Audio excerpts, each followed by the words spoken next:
Greetings and welcome to AlonzoBash podcast, where art and culture meets activism. On this episode, Alonzo sits down with Grammy Award-winning producer, songwriter, and recording artist Delly Ranx for an in-depth and unfiltered conversation. From his early beginnings in Kingston, Jamaica, to becoming a driving force in the global dancehall scene, Delly shares the blueprint behind his rise to international success. Known for crafting some of the most impactful riddims in the culture, including Red Bull and Guinness, Run Punch, and Shooter Riddim, Delly Ranx breaks down the creative process, the business, the legacy behind his music, and his latest reggae/dancehall album, Better Than Before. Delly also opens up about his working relationship with Vybz Kartel, giving him his flowers for early support, and reflects on producing the mega-hit Family for Popcaan. This episode is a must-listen for anyone passionate about dancehall, music production, and the stories behind the hits that shaped a generation. Just in case you missed it, check out Alonzo interview with Mr. Vegas. Real people, real conversations. AlonzoBash podcast starts now. Greetings and welcome to AlonzoBash podcast. I'm your host, AlonzoBash, and of course today, man, we join with another one, man, a legend in the dancehall reggae space. I mean, this brother right here, producer, songwriter, Grammy Award producer, songwriter, of course, artist, waste no time. You know, what they call him, the silent giant. This brother has a lot of hits on this belt, man. Ladies and gentlemen, let's waste no time. Mr. Delly Ranx, welcome, brother. Blessings, Alonzo. Hope all is well with you and the family. Yeah, man, give thanks, man. Same to you, you know? Respect. All right. Well, you know, let's start with this, man. Because normally I would start with, the family history and stuff like that. But I definitely want to start this one a little different. Reason being, your name Delly Ranx, right? I believe a lot of people know your music, but they don't really know who Delly Ranx really is. So, they might hear the name and they might kind of take them back to the early 90s and so forth. So the first thing I want to start with, man, that style that you have, that cadence that you usually use. Let's start with that. I want to tell you that most people hear the name and don't know the face in some parts of the world, because I am not a man who really push up myself in that video light. Yeah. I make my work speak for me. You know, like most times I enter places in the world and people meet me, them look for a bigger man. Yeah. You know, because they must say, yo, I've been hearing about you so long, and now I get the chance to meet you and you're looking so young or whatever. What you do? I say I just keep myself off the radar and just do my work. Yeah. All right. So you from Kingston, Jamaica, exactly? Yes, sir. Yeah, Mountain View community, I believe. I used to reside in Mountain View. I used to reside in Southside, that's Central Kingston. I used to live in Walton Park area. I used to live in Rockfort another time.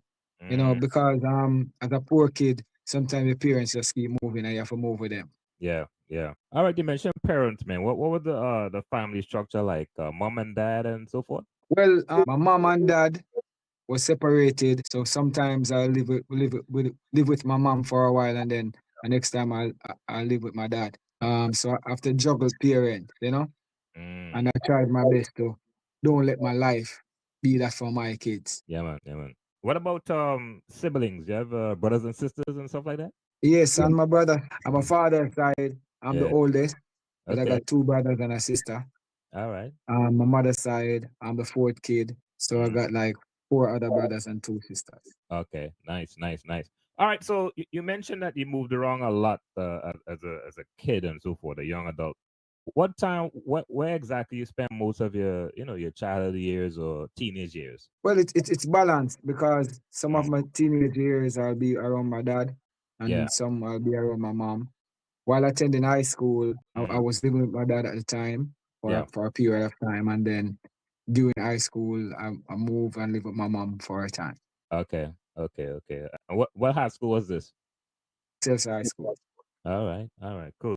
Was that those early years in high school? Was that typically a lot of times in high school you're exposed to a lot of different cultures or different whatever your interests are, like music, whether it's arts, education, whatnot. Was it the high school year that were you introduced to music, or you realized like, you know what, I have a little talent to know? You were one of them students in class beating the tables and stuff like that? I've been doing music before high school, because I entered and won a DJ contest at the age of 9 while residing downtown Kingston, that's central Kingston, entered and won a DJ contest. And from that early age, I know that music was a part of my life. Yeah. Educational wise, I put myself in, I do my schoolwork. I used to play football, what them call soccer in America. But I guess the most I paved the way out for me to do music. Yeah, yeah. So you mentioned early, you say 8, 9 is when you pretty much started really doing music at a young age? Well, maybe before that, but I entered and won that a DJ contest at that age. All right, so let's take it back then. So when did you realize you have a talent like that to pretty much create music? Was it something that you were exposed to within the family or in the neighborhood or what have you? Well, living in Southside at the time, them used to have a regular Wednesday night jam at a place called Jimpy's shop with Redman Hypo and Shabba Ranx, Sanchez, Delly Ranx and Louis Culture, and Weather, Apache Carly, Ashman, the late great Ashman. A lot of artists used to pass by and DJ while in my bed because my house where I reside at the time was behind the shop. So I could hear everything. Sometimes I sneak out, go listen, sometimes I listen from in my house. Yeah. And I guess the music bug bit me from that time. I just follow through. Oh, true. Nice, nice. You mentioned the ranking. A lot of ranking names back in them early years. I'm talking about like 80s. Understand that you got your name from, or you took the name rather from the UK artist Rubber Ranks. No, the spelling, the last spelling, but I adapted the ranks from Shabba Ranx. Shabba Ranx. But while going outside of Jamaica and meeting people and greeting people, I met Rubber Ranks in the UK, and his name was spelled with an X, R-A-N-X. And I said, I like that. So I adapted that spelling from Rubber Ranks, but I captured the ranks from Shabba Ranx. Big up Shabba Ranx, the father. All right, so once again, so the name, like I said, you spelled it. Also, I know. Well, I used to spell it R-A-N-K-S in my earlier days. All right. But I went to the UK 1999. I met Rubber Ranks, and from there I changed the spelling from R-A-N-K-S to R-A-N-X because I love the way it's spelled. To me it looked unique. Right. Well, I'm glad you clarified that because I was doing some research and I found it interesting because we're gonna talk about that too. The Songboy General on that 45 is spelled D-E-L-L-I-E Ranks. Yeah. So I guess that was before. It's the same Delly Ranx. Yeah. All right. Nice. All right. So you said you took part in competitions, I guess, when you was in high school and so forth, and deep into the music thing. The journey after high school, I used to work at a machine shop called E&E Campbell at Langston Road. While attending school, I used to have this sound in my area called Trisonic sound where I could go and work out. I have this other sound across the road called Magnum Force. Okay. Mooney, and I have this other sound called Sparkling Star Snatcher. So I used to rotate where I go to get my practice. Okay. But I really get, because I go move forward a little to go back. Because playing music as a selector, I adapted that while around Sparkling Star sound, that's not a sound. But the DJ, I got the real practice from Trisonic and Magnum Force. Okay. So you were a selector and a DJ at the same time. I guess at that time you was building your craft. Yeah, me used to love the selecting thing. I just got the chance to play records and Trisonic sound. I got the chance to play records and Sparkling Star sound. And I don't want to leave out Thermic sound because Thermic sound is a sound owned by Curry that was across the road. They got an opportunity to sing on also. Okay, fair enough. So understand, before you really start getting heavy into like recording music, you pretty much started off doing dub plates, yeah? Yeah. First time I went to a recording studio, I went there with Trisonic sound. Yeah. School. I skipped school that day and went to the studio with them to do a dub plate for Trisonic sound. And from that, I fell in love with recording studio and I started school more often. Yeah. Okay. So the first song, if you remember correctly in my memory here, pause my notes. Your first song, or the first time you heard your voice on radio was in 1992? Yes, Gary G to be exact. That's why I respect that man so much. Because Gary G, the fireman, he played a song called Never Done that was produced by Chicken Chest and a Virgin called John and a label called Wild Geese label. I say I did this song for the ladies called Never Done, Nah Done, Nah Go Put Down. Yeah. But I never know it would have forward in my life because Delly Ranx was here from them time until now. Me no come for done. Wow. What was it like in them early years, man? I mean, you talking about 90s, like you said, that was the height of course, 90s dancehall. I mean, even today, what, 2026, people always go back to that 19 song. And, even the artists from back then, including yourself, still tour. What was it like back then? Because you called some names prior, Chicken Chest and I don't know, back then you used to power with is it Ninja Teeth and all these guys? What was it like back Well, then? back in the 90s, it was pure love. Yeah, man. Pure love. I feel like the 90s artists, we did love one another so much, so we look out for everybody. That's why the music from the 90s resonating in the people in brain, and it still feel good up to now. Yeah. Because we care for each other. If I go in the dub plate studio and make a money, I'm not gonna put all the money in my pocket and go home. We would share with each other. And if we go into a studio session, somebody invited us to come to a studio session. We not hide and go away. We tell them where we are going. Everybody go over there and try to make everybody work out, Yeah. Yeah. So it was in the 90s, the 90s music, that's why it come over in the 2000s and keep on going on. And the love, because now, not bashing anybody now, but it's mostly ego now and less love. Yeah. Ego business. Major Mackerel, a legend in his own right. I heard a story, and you can elaborate on this. Anybody knows Major Mackerel? He got some wicked intros. So you took one of his intros and created that dubplate, right? Songboy General, that song itself. Songboy General, that's a collaboration with myself and Ninja Teeth. Major Mackerel was in the studio making an intro. Songboy, if you play one more tune, whatever. Yeah. It was just an intro, and I heard it, and it was so hilarious to me to hear Major Mackerel said that. Right. And I said, you know what? I'm going to use that intro and make a song. I created a song, everything, and I approached Ninja Teeth. Right. And I told Ninja Teeth, you know what? I'm going to say this and you say this. And practice it for a minute. I can remember the date. It's April 3rd. Wow. That's 33 years ago. Wow. And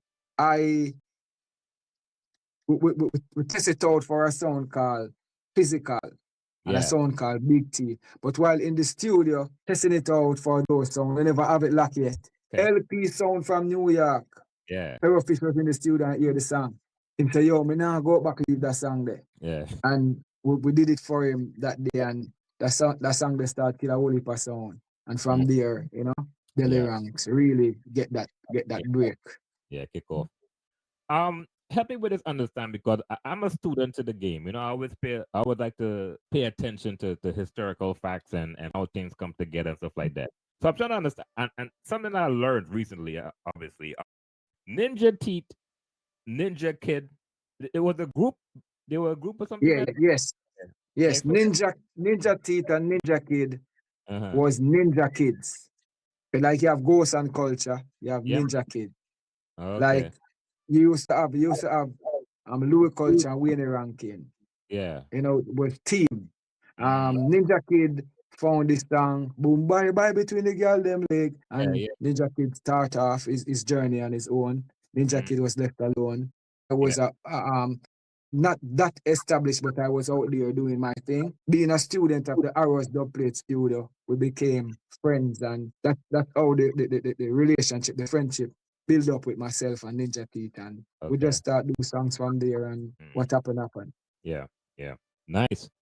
You mentioned UK. I want to take it back to UK again. One of my favorite artists, man, Delly Ranx, big tune, Runaway. How the whole collaboration came together? When I used to visit UK, because UK is like a third home for me. I'm in the UK often, so often. I call it home, my third home. Delly Ranx was a youth run Dubplate Studio, and and we used to go over there, go to dub and thing, and rate me from them time there, and I did some dub for a sound, and he just rate me and say, yo, Delly, would I like to do a song with you? Okay. And I produced that song, Could I Run Away, for the record. I got the rhythm from Dan Grassman in Seattle, Washington, and I sent it to Gappy and said, do your part and send it to me. And he did his part and sent to me, and then I did my part, and I produced a record, and that song came out to be a big song. He flew over to Florida, and we shoot the video in Fort Lauderdale. Okay. Oh, that video was in Fort Lauderdale? Pardon me? That video was in Fort Lauderdale. Yeah. That video was shot in Fort Lauderdale, in Florida. Okay. Cool. All right. So 90s, moving into the 2000s. I mean, a lot of songs, man, a lot of hits over the years. I want to talk about Headache. You know, I heard a story about how the whole song came together. Elephant Man came into the whole project, and I want to kind of elaborate on the whole story. Headache are my song still, you know. Elephant came to the studio to record and that with him. And he recorded song that he came with. And before him leave, I approach him and say, Elephant, you know me have a song would I like me you do a collaboration. And him say, let me hear it. I'm sing it, make him hear it. And he said this sound good and him go around, they go do theme part. And when he left, I record my part. So when you told him you wanted his feedback, or you wanted him to be a feature on the song? No, I told him I have a song I would like for him and myself do the song. Okay. And Elephant said to me, let me hear it. Yeah. And then I sing it to let him hear it, and I like it. And he went around the booth and did his part. You know, we recorded the part, and after Elephant Man left, I did my part. Elephant wasn't there when I was doing my part. Okay. So for some of the listeners that's listening that might not be too familiar with that song, which is a big song in the dancehall space, can I get a little sample, please and thanks? Big song. Big song. I mean, that song was done 1999. Oh, you're pretty good with remembering dates, man. I noticed that. When it comes to dates, you're pretty good with that. I never play Stucky for my mother money at school, so I have a good memory to remember. Yeah, man. Yeah, I definitely noticed that. That's good, man. All right. So after getting that break, man, what was it like for you? You know, because obviously your life is changing. I heard a lot of stories, even with so much history is so rich. My life changed before Headache, you know. Yeah, because I've been traveling before Elephant Man them even know so them are gonna be a star. Yeah. You know, I went to Bermuda, New York, Florida. Back in 1993, it done in 1999, so 6 years before that, I've been all over the world. Okay, wow, that was in 1993, Headache. Yeah. No, Headache was 1999. Oh, 99. But I've been traveling from 1993. Yeah, makes sense. All right, so at that point, you started getting into producing. Am I correct? I think you was doing some work with Stevie and Clevie. I'll hear this now. When I started out. When I said I'm gonna use this music as my profession, this is gonna be my job. Yeah. I used to be around all the studios, them trying to get records out.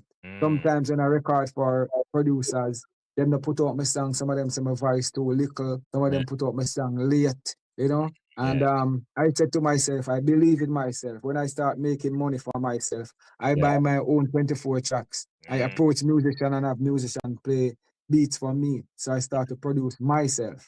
Yeah. I have to give props to the Firehouse School, George, Danny, and Rangmove. These are the people that gave me the opportunity to create my production skill.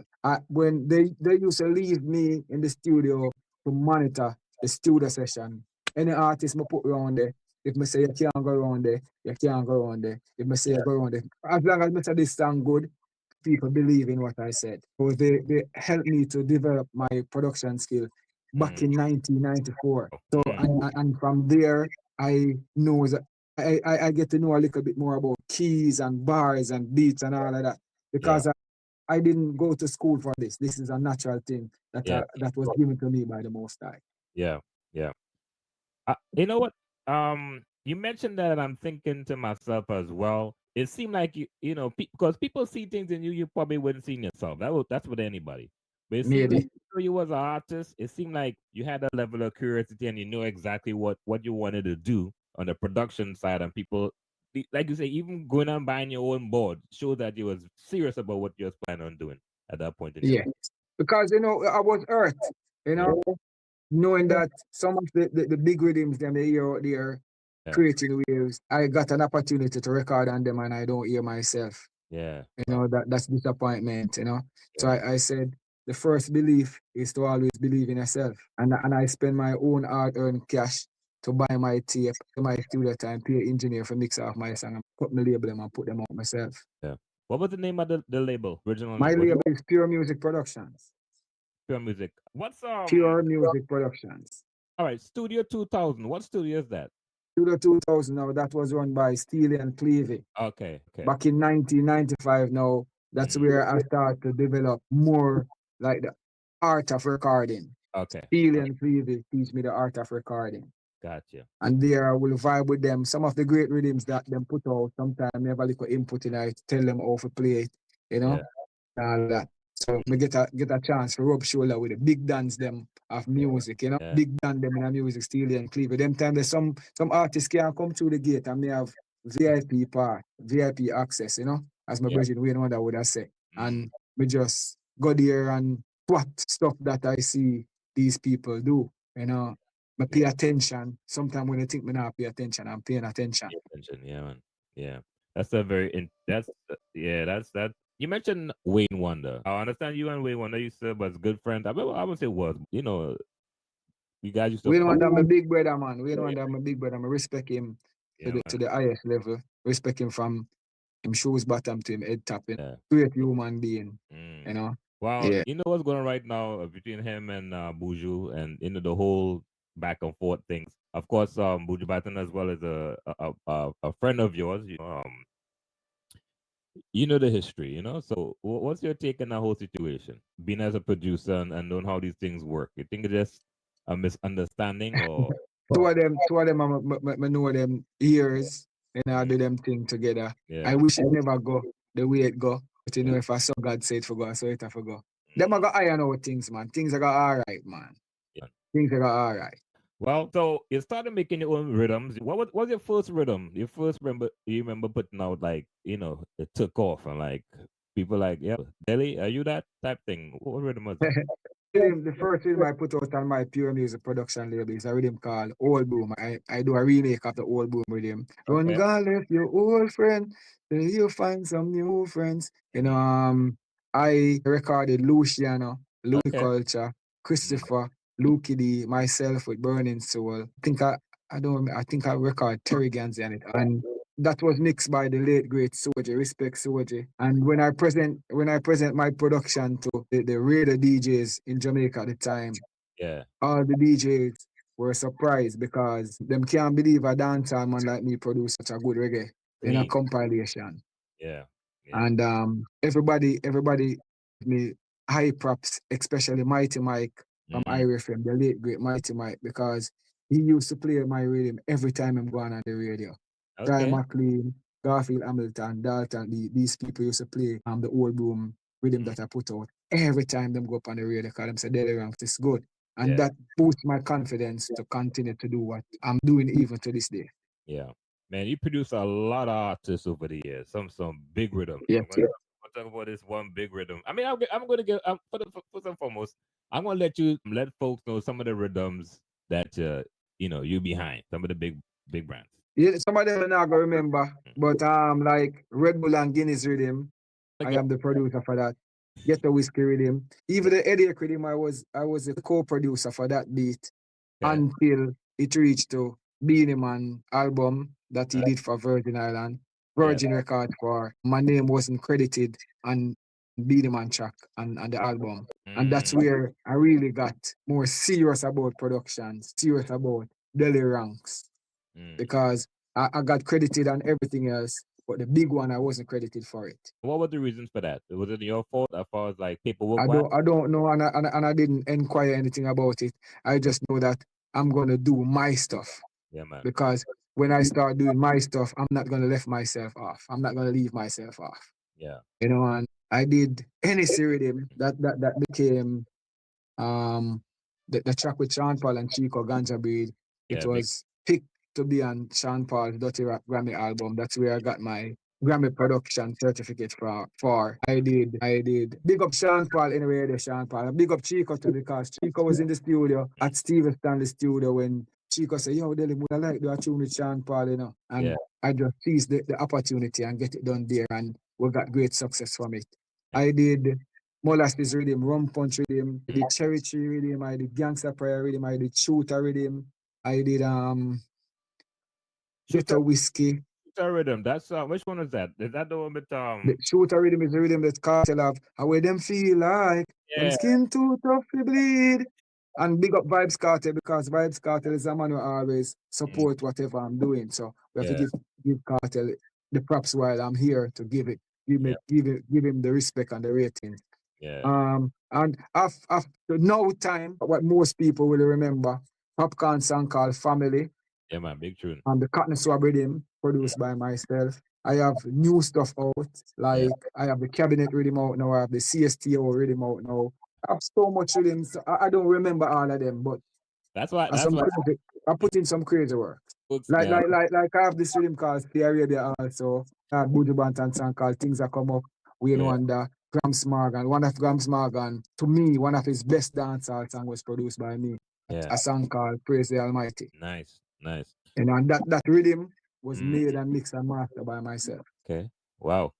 Now I got 3 questions to ask with all the information you just gave me right there. So I'm gonna show them Paul real quickly the Dirty Rock album, which won the Grammy. Congratulations again. Now this is what I'm trying to understand, right? That album was done in 2002, right? But let me look and tell you, because I'm in the studio now. I'm going to stand up and look.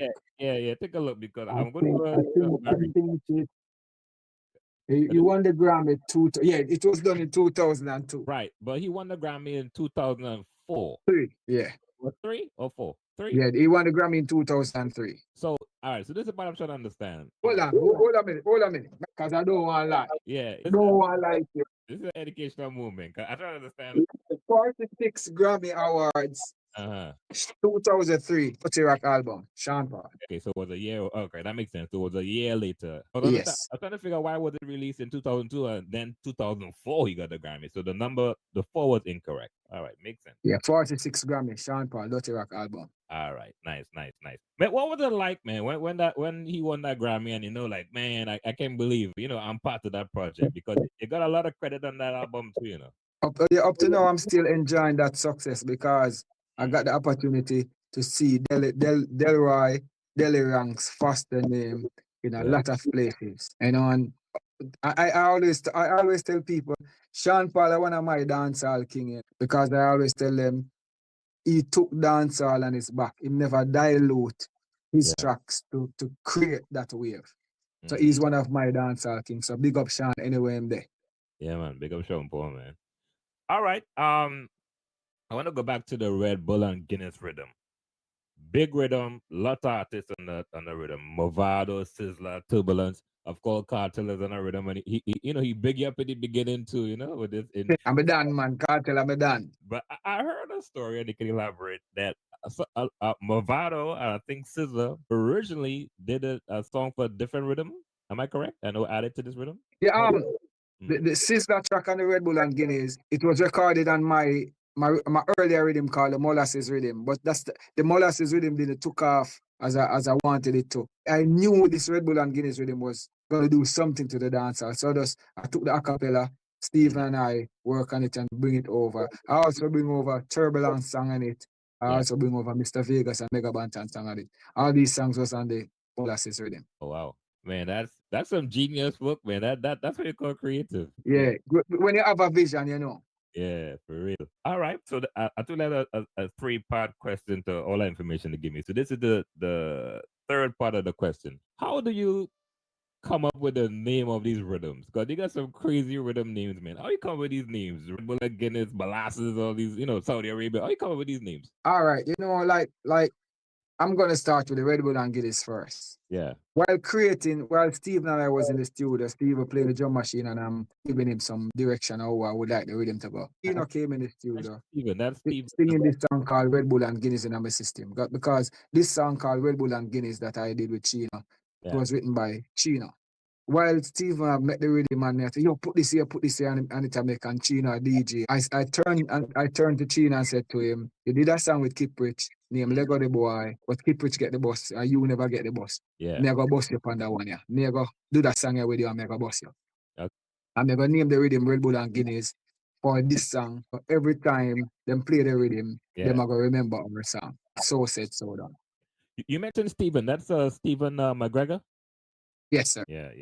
All right, big producers. Like for the NSC rhythm now, I started going to America from 1993. Okay. I used to hang out with my friends, and my friends drink them NSC. Mm. Them used to drink them NSC and them Red Bull. Not that the one in the tin. Them used to have a Red Bull in our little brown buckle, Okay. you know, Oh, and Tiger Bone and all of them things there. So yeah. when we make that rhythm, they know to it a play and at night, we just call it NSC because it is so it is swing it. Yeah. So I named that NSC. Molasses rhythm now molasses is a drink that them say you take it sometime in your life to make sure you purge yourself and feel good about it. So I'm always bringing something about life in the music.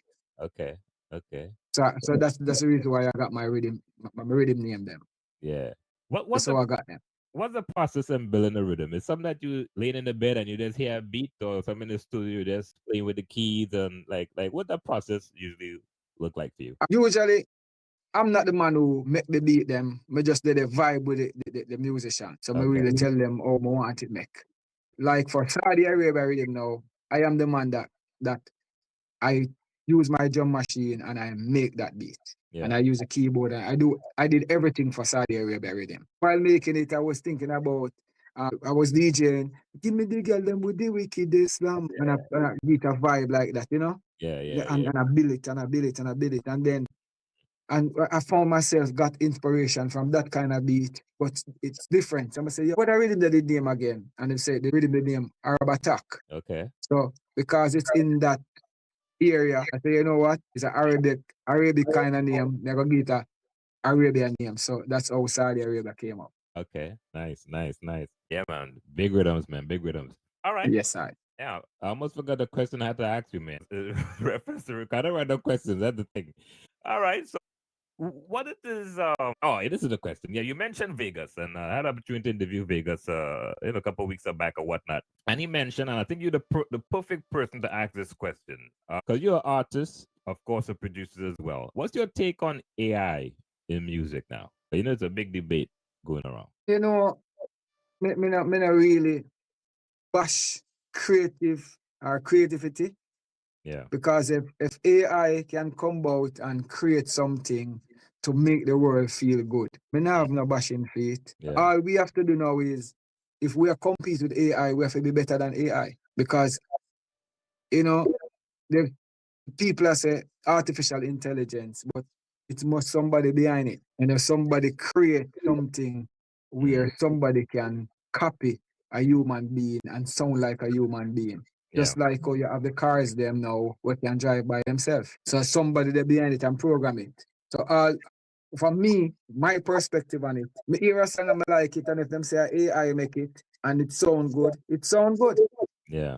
And all I have to do is maybe be inspired by AI to be better than AI and make better songs. Like if you hear my album right now, I'm better than before. Yeah.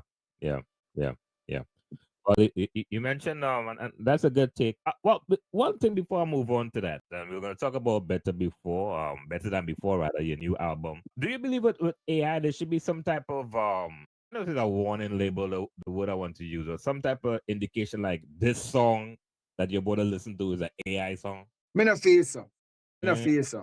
Because you see, if them do that, it really affect the people mind how them accept the music. So I think them should say, yo, this is AI created. You love it, and if you love it, you do your history. If you find out that AI created this song, so wow, but this sound good, man. Because remember, you know, some of the songs them out there, them sound good, AI song, and maybe them thing you go on how long it just come to the time now where we are more computer literate.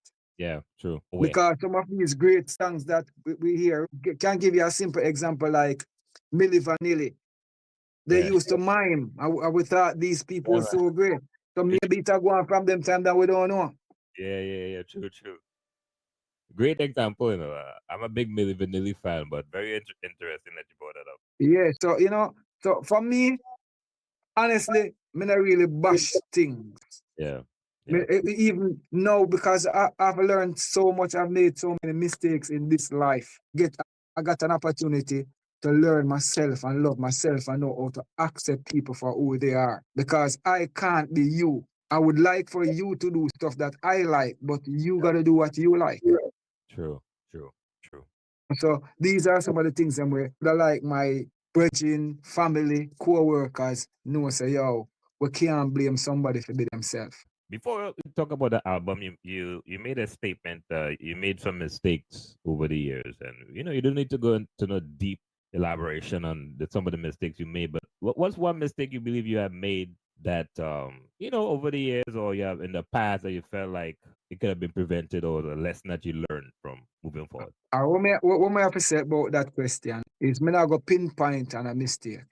Yeah. But we as human beings on this journey called life, we're gonna do things when you maybe a year later or 2 years later, you look into it and say, if we didn't know, would I do things different? True. You know? So although I say mistake, it's also a lesson. Yeah, man. You know? If you listen to when you get a chance to listen to the album Better Than Before, I have a song on it called Better Than Before. Yeah. I would like I tell you in that song, say the mistake that I make me be a wiser man today. Because if I never make the error, I wouldn't take a time out to correct myself and know myself and love myself. Yeah. You know? Because every human being, no man is perfect. Everybody do something where them think them could have do it better if them didn't know what them know now. Yeah. Yeah. Facts. All right, Better Than Before, the name of the album, the title track rather, Better Than Before. I actually had the opportunity to listen to some of the songs that's on there. And this album is pretty much a reggae album. You're actually on there singing, I see Telephone Love. Yeah. I have a few dancehall tracks on it, and I have one little kind of hip-hop track on it. Yeah. But it's more showing the versatility where Delly Ranx possess. A song on it called Rock With Me, an old-time favorite of mine, Freddie Jackson song. Yeah. I have a song on it called Telephone Love. I even have a song on it. I have a song on it when I sing to the ladies when I hurt. When I say, I wish that sorry could have healed the earth. So most people and most men will make ego get you over. Some of them that make ego take me over. I just be real with it and be sincere about everything that I've done and took accountability for the wrongs that I've done. Yeah. So this album is really a life journey for Delly Ranx and for other people, because some of the songs them me sing is just think about people and sing it. Real life.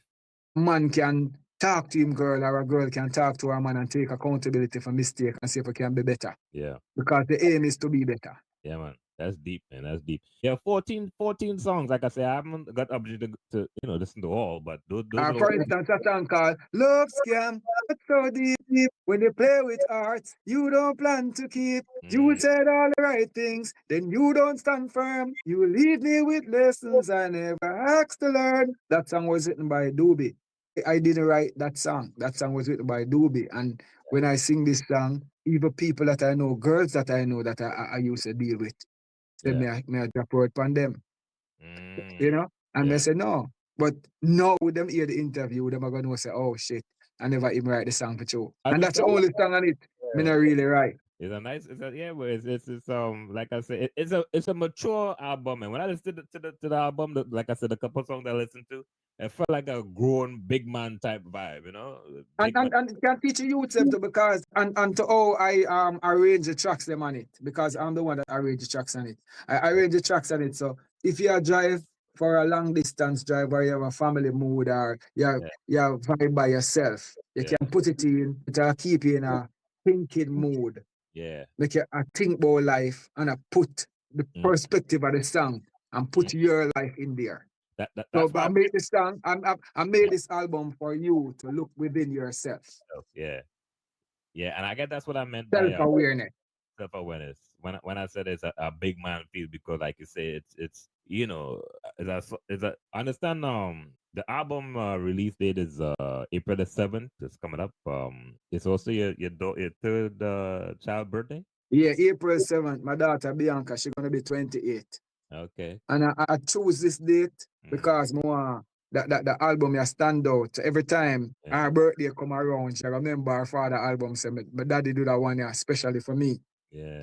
I love all my kids, but to how the album put together and the timing, I wanted to do it on a special date. Yeah. And I think Bianca is special to me. I'm so proud of her. Yeah, that's nice, man. That's nice, man. Proud Daddy. Proud Daddy, all of my youth them. Delroy, that's DJ Popsy, Shanari, Bianca, Leilani, Gabriel, Sydney. I'm proud of all of them. Faster Yeah. clan. Nice, nice. Ellie, it's like 35 plus years. I would say about 30, 35 years been in the music. Over 40 years, man. We are doing this a good while. You know, do it from a little boy. Gotta be polite, man. Yeah. Well, listen, you've been there, you know. As you look back, you've seen the changes in the dancehall space, the reggae space, or what have you. What's your honest opinion, man? When you look at your life and some of your comrades, here, some gone, or what have you. What's your honest opinion and feelings? But which record it still a make? Like although record still a make, but my wish record like 45 LP was in and no MP3. Yeah, true. Because I think some of the people them who call themselves producers, call themselves artists, call themselves engineer or whatever, they call themselves, they would have put more pride in the music. Yeah. Because I can remember back in 1992 when my first record come out and I get a box for myself, I walk with my record on my finger and spin it and feel proud. Now everything in the cloud. Yeah, true. You know? So it coming from that time to this time, I really think my co-workers, them, especially the younger ones, them now, them for really do a lot of research and know the history of this music and treat it as a business and not a party space or an ego space. Yeah. When you get the social media, address things properly. So you don't just jump on it for your hype, your friend them will follow you and them thing there. Do it so it can last you for a lifetime. If you notice, you ask me some questions and I really answer it with the best way I can, not to cause any problem. Yeah, man. See? Because ego one of the biggest drive right now. We are much the whole entire business. And we have to learn how to take ego out of it and know say, yo, we are all here temporary. One day we're gonna leave. But you have to leave a positive mark, not a negative mark. Because I'm sure if I'm supposed to depart today, people are gonna dig up some things when we do a great where they wouldn't tell me now. Yeah. And show them the greatness that I've done. So what I'm doing, I'm taking this opportunity to show my greatness before I leave. Yeah. And I'm happy that you took this time out to even talk to me so I can elaborate a little bit about myself. Nah, man, I appreciate the time, man. All right, so this part of the podcast is called 2,000 Questions About Me. I'm not going to ask you 2,000 questions, actually, but it's based on a book that I bought a couple of years ago. So I'm going to ask you to pick a number from 1 to 2,000, and the number that you pick will be the question that's asked out of the book. 1 to 2,000. Yes, sir. 1,974. I know, man. Big number. 1,000. Is it 900? 1,974. Yeah, I know. 1,974. I don't think I've ever went this far back in the book, man. 1,974. Yeah, you have to do the research. 1,974. Hold on. I just saw it. 1,000. Boom, boom, boom, boom, boom, boom, boom, boom. All right. Do you like to meet new people? I love to meet new people because that's a way how I can widen my horizon. Yeah. Broaden my experience in life, because if I be around the same people every day, we're going to get the same result. So I enjoy meeting new people. I enjoy going to new places. Yeah. It's funny that that question came up, and for some reason the conversation, and anybody knows me, I'm not the type of person that name drops and that kind of thing, but for interview purposes, of course. I interviewed Shooter Riddim one time, and he had mentioned that he met Nelson Mandela. I'd asked him the question, right? Meeting Mandela, whatnot. And he said after meeting Mandela, he didn't need to meet nobody else after that. For you, who would that be for you? Well, me not have the special people. Yeah, me not have special people because as the question you ask, I always welcome to meet new people. And to be frank about it, me did always want to meet R. Kelly star. But me know most people would have bash me now if they say me want. But R. Kelly is a great musician. He's a great artist. He's a good inspirator. Yeah. Despite his legal battles. Yeah. His personal life. I'm talking like music, from the music side. Yeah, man. R. Kelly, I wanted artists when we watch him interviews, and R. Kelly say him try to have everything for himself. Him own studio, own video production thing, because him say if him do a song and him like it, him just do the video himself. And he inspired me to have things for myself because I have my own studio. Now me a plan for buy. I buy a camera and give my daughter, she take it for herself, but just make sure have it. And I go buy other cameras for myself and the video thing them. Although AI are going wicked now, but we still have to keep the organic videos. We have to always stay organic and stay true and original. Yeah. Makes sense. Makes sense. All right, brother. At this point, man, let's open up the floor. Any things you want to say before we wrap it up, and of course, people could get the album and follow you on socials and stuff like that. Yeah, we want to tell them say people. We also have the album in vinyl and CD. Okay. But you can get the link from my management and they will send it to you and put it up underneath. And if you got to order, you have to order them thing there. Click on the link and order it and it will be mailed to you. For MP3, it go. Spotify, there, iTunes, Amazon, Deezer, Google Play, all of that. But I will ask you guys to purchase the album instead of stream only. Because when you purchase the album, it shows that great music still alive. Delly Ranx can be the next Grammy kid because I'm working towards that. Delly Ranx as the artist because I already got Grammy as a producer. They are Grammy kid as an artist. I want to make this album be one of the collector's item where you always go back to and play whenever you feel sad or you feel you have some good kind of vibe. Uplift your spirit. I want this album to be that. So follow me on social media on TikTok, Delly Ranx, I have my alter ego page, Talent Giant, Facebook, Delly Ranx, and IG, Delly Ranx Music. That's DELLYRANXMUSIC. We have Delly Ranx Update, and I also have my Pure Music Productions, IGR.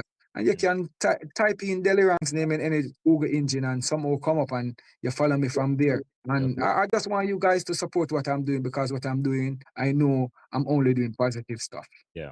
All right, brother, man. Give thanks, man. Bro, this was a good one.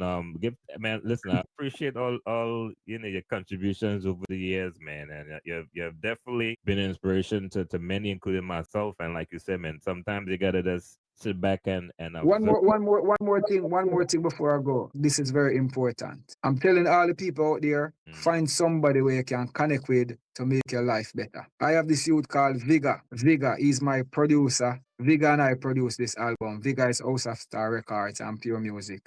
Viga the man will create the rhythm them and gave me the idea to go right, how to deliver it and all of that. So I have to give Viga his props. And you can follow Viga, VIGGA, Viga Official, on Instagram, TikTok, and all of that. That's my producer. That's a producer I am working with.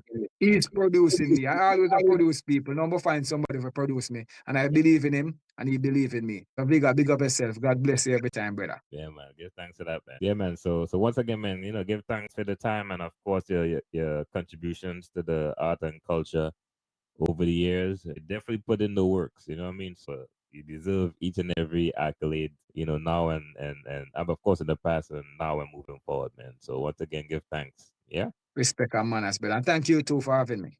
Yeah, man. Of course. Ladies and gentlemen, Mr. Delly Ranx. Rastafari. And that's a wrap on this episode of the AlonzoBash podcast. Thank you for tuning in and rocking with us. If you enjoyed today's conversation, leave a comment and let us know your favorite episode so far. Don't forget to like, subscribe, and share to help the podcast grow. You can catch the AlonzoBash podcast on YouTube, Spotify, Apple Podcasts, and even on Amazon Alexa devices. Just ask Alexa to play the AlonzoBash podcast. Until next time, stay inspired, stay connected, and as Alonzo would say, stay focused on your goals and dreams. See you on the next episode. Sure. Yeah. Lord. A Delly ranking from the banking. Life change. Me better than before, yeah, me free up my soul. Make peace with myself, now me full in control. No baggage from me back, no stressing on me head. Me happier now, I live the full 100. Me better than before, look how far me come. The pain when me feel, now we turn to wisdom. No fight, no war, and me not carry no load. Me happier now, yes, me blessed on the road. Hey! Long time me a fight with the past them days. Carry paper problems and lose me way. Give enough love, get hurt in return. But the lesson when me learn make me stronger today. Stop chase approval, I beg them fi stay. You not rate me vibe, then me step out your way. Hey, my heart good and me spirit light. Me sleep good in a day night, so me future bright. Hey, me not dwell pon pain we gone. Me not go live it up in no one plan. Me find myself and me know me worth. From the dark to the light, know me stand. Me better than before, yeah, me free up me soul. Make peace with myself, now me full in control. No baggage for me back, no stressing on me head. Me happier now, I live the full 100. Me better than before, look how far me come. The pain when me feel, now we turn to wisdom. No fight, no war, and me not carry no load. Me happier now, yes, me blessed on the road. Me smile genuine, me no have no mask on me face. Now rush things, me move at my own pace. Sure. If I no pace, then me leave it alone. Me protect me energy, so me a guard me zone. Some people want to say you're stuck in the place, but me elevate. Look how me level up space. Me forgive them all, but me no forget. Me a move to the top and me now go regret. Me never carry grudge, all that a heavy chain. Me have to drop all the weight and let go the pain. Hey, my heart calm and now my mind clear. Every step when me make, Jah guide me, you hear. Rastafari, me better than before, yeah, me free up me soul. Make peace with myself, now me full in control. No baggage for me back, no stressing on me head. Me happier now, I live the full 100. Me better than before, look how far me come. The pain when me feel, now we turn to wisdom. No fight, no